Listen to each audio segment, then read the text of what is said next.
Let us open scripture. Open with me in the New Testament, the Gospel of Luke, chapter 10, from verse 25 to 37. Luke, chapter 10, verse 25 to 37. I'm reading it from the New King James Version. This is what the scripture says. Parable of the Good Samaritan.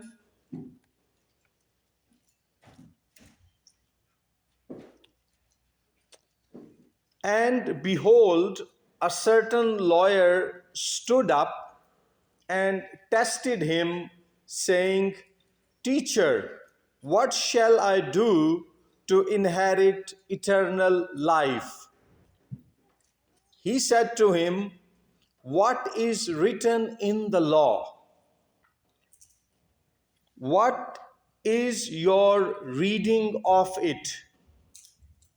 So he answered and said, You shall love the Lord your God with all your heart, with all your soul, with all your strength, and with all your mind, and your neighbor as yourself. And he said to him, You have answered rightly. Do this, and you will live. But he, wanting to justify himself, said to Jesus, And who is my neighbor?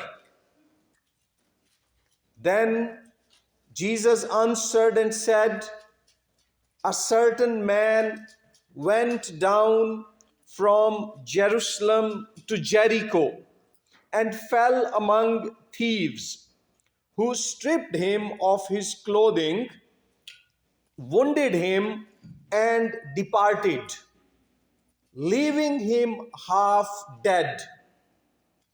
Now, by chance, a certain priest came down that road, and when he saw him, he passed by on the other side.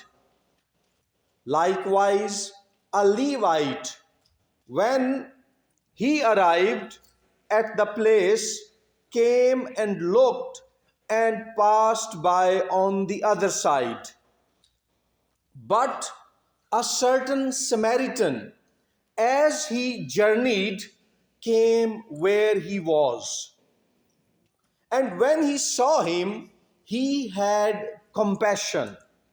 So he went to him and bandaged his wounds, pouring an oil and wine, and he set him on his own animal, brought him to an inn, and took care of him. On the next day, when he departed, he took out 2 denarii, gave them to the innkeeper, and said to him, Take care of him, and whatever more you spend, when I come again, I will repay you.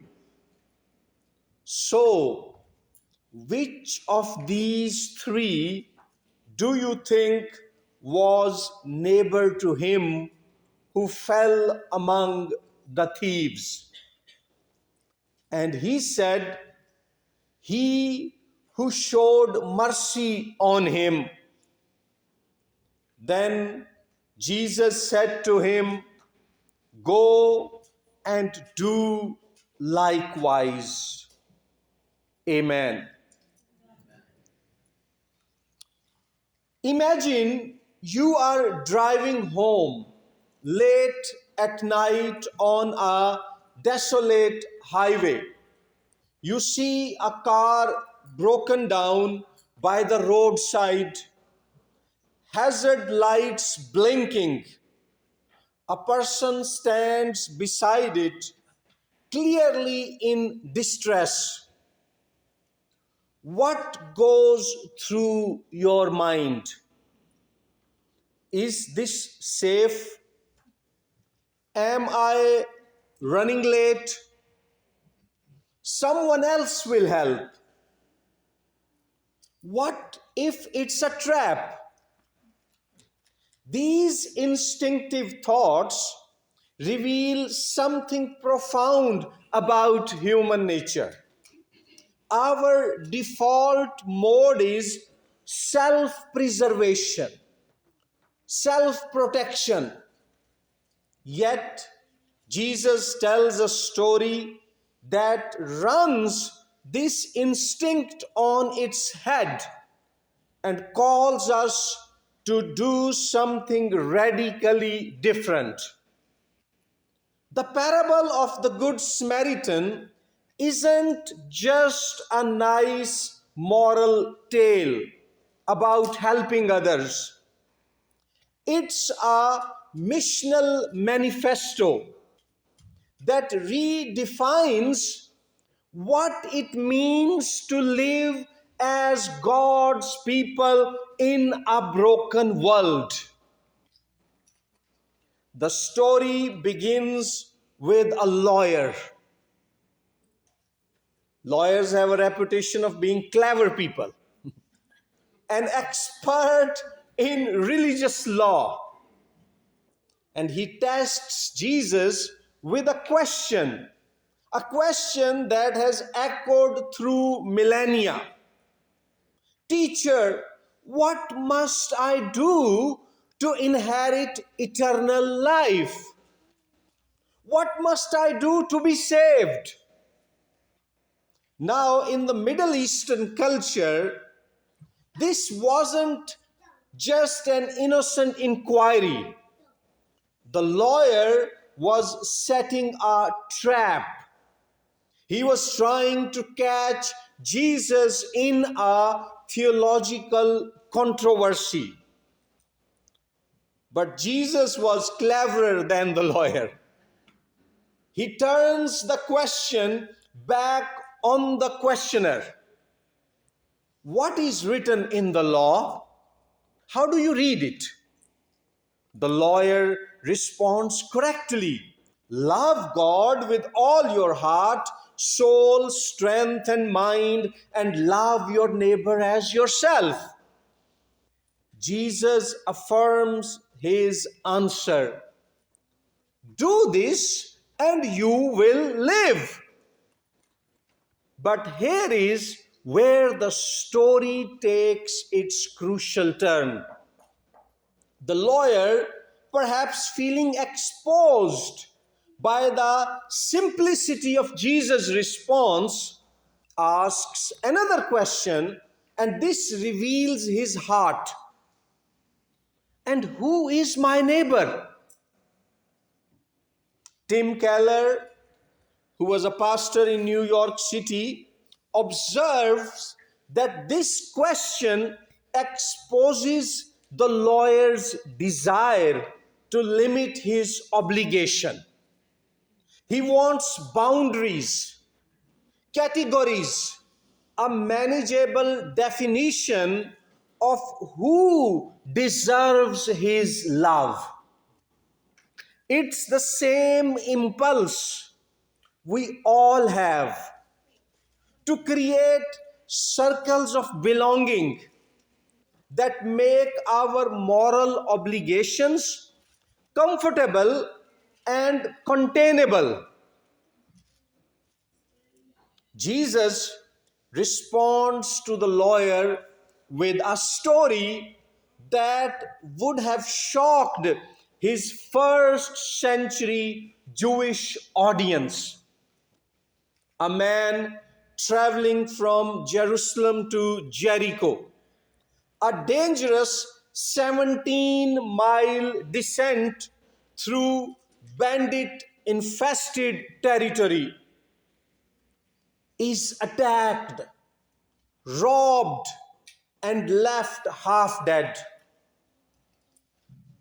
The first to encounter the wounded man is a priest, senior pastor at a church. This priest was likely returning from his temple duties, ceremonially clean and religiously correct. When he sees the wounded man, he passes by on the other side. Think of this like a hospital chaplain in our day, who after conducting a beautiful worship service walks past a car accident victim bleeding on the hospital steps because he doesn't want to get his white coat dirty. The priest had religion but no compassion. He had ritual but no relationship. One writer calls it spiritual bypassing, when we use religious duties to avoid the messy realities of human suffering. The priest's response represents mission without incarnation, faith without works, orthodoxy without orthopraxy. Next comes a Levite, a temple assistant, associate pastor, also returning from religious duties. He actually comes closer to the wounded man than the priest did, but ultimately makes the same choice. He looks, perhaps, feels a twinge of sympathy, but continues on his way. This is like the person who slows down to look at an accident, but doesn't stop to help. The Levite represents the tragedy of nearness without action, proximity without engagement. He came near enough to see the need, but not close enough to meet it. In our missional context, this represents the church that acknowledges social problems. Maybe the mission committee even studied it, but never actually got involved. It's the congregation that has committees on social problems and homelessness, but no homeless people at their table. Then comes the hero of the story. And here is where Jesus delivers his shocking twist. The rescuer is a Samaritan, a member of a despised ethnic group. Jews and Samaritans had a centuries-old conflict. They were religious, ethnic, and cultural enemies. One of the curse words the Jews used in their day for another person was a Samaritan. To call somebody bad, they would say you are a Samaritan. Then often some Jewish people prayed in the morning that when resurrection takes place, oh God, we pray that there would be no Samaritan resurrected to inherit eternal life. So it is that level of animosity and hatred. One scholar highlights that for a Jewish audience, making Samaritan the hero would have been like Jesus telling Americans a story where the hero is a member of the Iranian regime today, or a member of the Taliban government, or a member of ISIS in some parts of the Muslim world. It was a deliberately provocative statement designed to shatter prejudices and preconceptions. But notice what the Samaritan does. Jesus uses 6 verbs to describe his response. Number 1, he saw. Not just looked, but truly saw the man's condition. Number 2, he was moved with compassion. The Greek word splechnizomai refers to being moved in your gut, your deepest emotions. Number 3, he went to him. He closed his distance, making himself vulnerable. Number 4, he bound up his wounds. He provided immediate care. Number 5, he took him to an inn. He provided ongoing care. Number 6, he paid for his care. He bore the cost personally. This progression in the story moves from emotion to action, from feeling to sacrifice.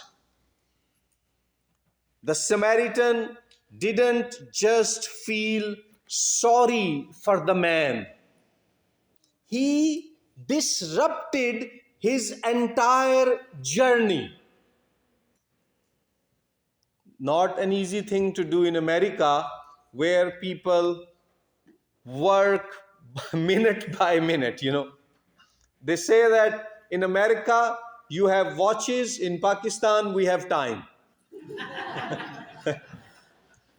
Spent his own money and took personal responsibility for a stranger's welfare. What are the missional implications for us today from this story?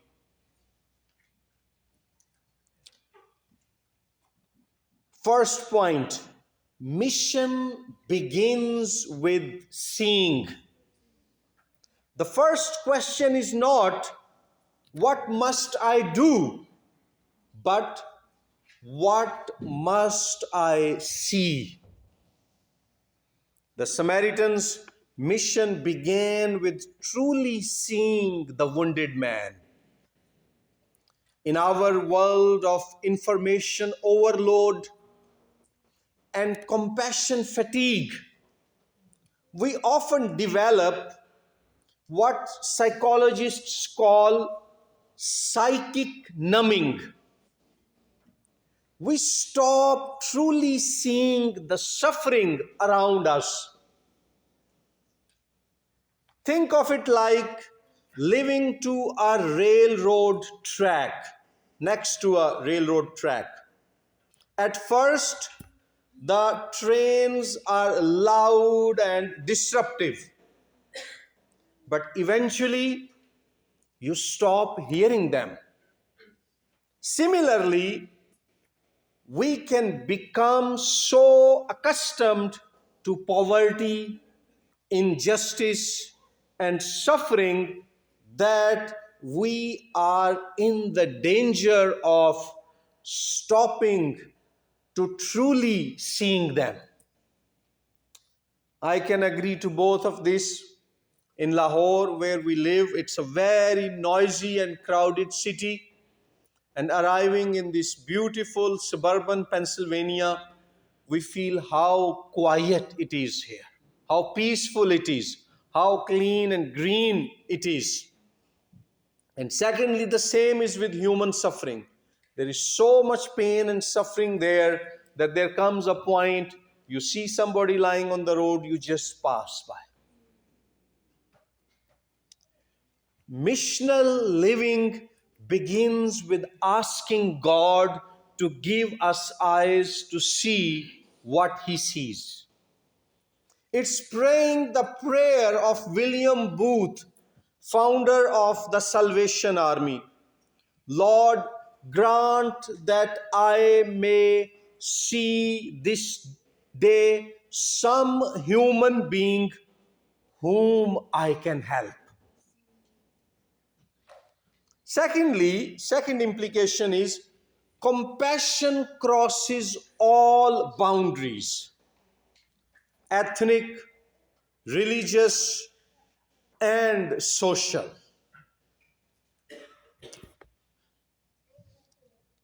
Who is my family? It's like asking that question and having somebody respond, everyone in your neighborhood, everyone in your apartment building, everyone in your town. We would naturally respond, but I don't know them. Exactly, that's the point Jesus is making.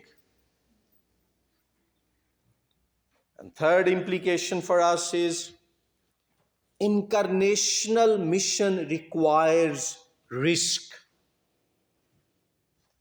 We have to be willing to make ourselves vulnerable, get out of our comfort zone, entering into human suffering of people we do not know. Mission is like being a lifeguard. You can't save someone from drowning while staying safely on the shore. You have to enter the water, get close to the person in difficulty. You have to risk being pulled down yourself. But that's exactly what Jesus did for us. And it's what He calls us to do for others, both locally and globally. Fourth implication is sustainable mission requires community. Notice that the Samaritan didn't try to do everything himself. He brought the wounded man to an inn, a place where others could provide ongoing care. He understood that sustainable mission requires community. This is like the difference between giving a hungry person one meal and helping them find a job. The first is charity.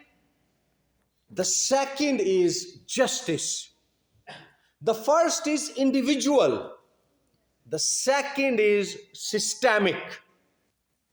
Both are needed, but lasting change requires community involvement. So Jesus radically reframes the question. The lawyer asked, "Who is my neighbor?" Jesus responds, "Wrong question. The question isn't who is my neighbor, but how can I be a neighbor?" And here is the ultimate message of this parable. Our Lord Jesus Christ is the Good Samaritan. We are the ones beaten and left for dead by sin, selfishness, and spiritual bankruptcy. Religion couldn't save us. We tried being good enough, doing enough, knowing enough, but we remained spiritually wounded. Then Jesus came. He saw our condition, was moved with compassion, came to us, wound up our wounds with his love, carried us to safety through his sacrifice, and paid the full price for our healing with his life. The 2 days' wages, the 2 dinar that the Samaritan left with the innkeeper, represents the full cost of care. Jesus didn't just make a down payment on our salvation. He paid in full. And guess what? The Good Samaritan story doesn't end with the rescue. It ends with him entrusting the wounded man to the innkeeper, promising to return and pay whatever additional costs are incurred. In many ways, we are the innkeepers. Jesus has brought wounded people to us, his church, his followers, people who are marginalized, hurting, the lost, the broken. He has asked us to care for them, and he has promised to return and settle all accounts. The question is, what kind of innkeepers we will be? Will we provide grudging, minimal care? Will we turn people away when they get too difficult or too complicated? Or will we lavish care on those Jesus has entrusted to us, knowing that he will honor his promise to return? The question is not how many people take you seriously. How much are you going to accomplish? Can you show some results? But are you in love with Jesus and the wounded people he entrusted to you? If we are in love with Jesus, we will love what he loves and care for whom he cares for. We will see every person as precious, every encounter as sacred, every act of love as worship. The parable of the Good Samaritan isn't just a story about helping others. It is a call to discipleship, to incarnational mission, to living as citizens of God's kingdom in this broken world. The question Jesus asks is the same one he asked the lawyer. Go and do likewise. Will you? Let us pray.